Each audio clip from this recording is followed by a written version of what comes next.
بسم اللہ الرحمن الرحیم۔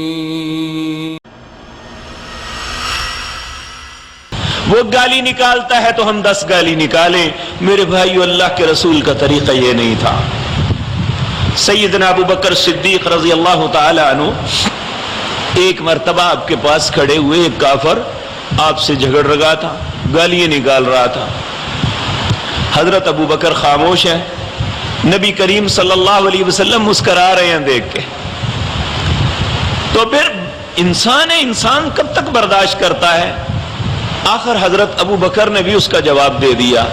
نبی کریم صلی اللہ علیہ وسلم کے چہرے پہ شکنیں آ گئی، آپ وہاں سے چل پڑے۔ حضرت ابو بکر کو بڑا دکھ ہوا، یہ عجیب معاملہ ہے، جب مجھے گالیاں پڑ رہی تھی آپ مسکرا رہے تھے، جب میں نے نکال دیا تو آپ ناراض ہو گئے ہیں۔ جلدی سے چلتے ہوئے آپ کے پاس گئے، یا رسول اللہ مجھے یہ بات سمجھ نہیں آئی۔ آپ نے فرمایا کیا نہیں سمجھ آئی؟ کہ جب مجھے گالیاں پڑ رہی تھی آپ مسکرا رہے تھے، جب میں نے نکالی آپ ناراض ہو گئے، یہ کیا بات ہے؟ آپ نے فرمایا جب تم خاموش تھے اللہ کے فرشتے جواب دے رہے تھے، جب یہ بیڑا تم نے اٹھا لیا تو اللہ کے فرشتے چل پڑے، اب تو جان اور تیرا کام جان ہے۔ پیارے نبی کا طریقہ تو یہ تھا۔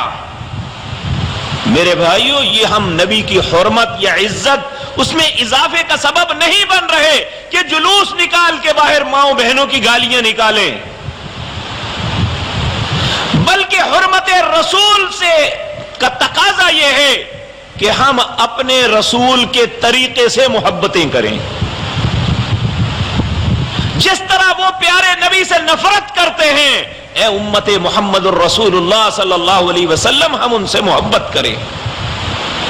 اور محبت یہ نہیں ہے کہ میں ان کی نعتیں پڑھ کے سمجھوں کہ سب کچھ ختم ہو گیا، یا میں اپنی زبان سے کچھ کلمات نکال کے یا چند تقریریں کر کے سمجھوں یہ میں حق ادا ہو گیا۔ آپ نے محبت کا ایک معیار بتایا ہے۔ آپ نے فرمایا من احب سنتی فقد احبنی ومن احبنی کان معی فی الجنہ، جس نے میری سنت سے پیار کیا اس نے مجھ سے پیار کیا، اور جس نے مجھ سے پیار کیا وہ جنت میں میرے ساتھ جائے گا۔ اب میں دعوت فکر دیتا ہوں اپنے آپ کو، میں آپ کے سامنے بھی یہی بات عرض کرتا ہوں۔